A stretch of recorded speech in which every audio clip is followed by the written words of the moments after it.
Hey everyone, welcome back to our channel. Take it simple. On today's video, I'm going to show you how to unmute someone on Quora. It's very quick and easy, so let's get started. First of all, open the Quora app on your phone.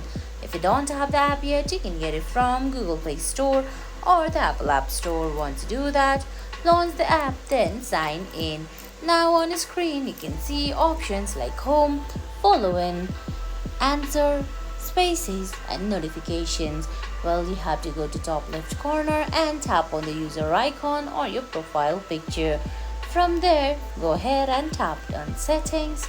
Once you tap on settings, you can see options like account, privacy, email and notifications, languages, and finally blocked and muted. Select blocked and muted. Now you can find the muted users there. Just go ahead and turn off that button right beside the person that you've muted. And guys, that's it. That's how you unmute someone on Quora.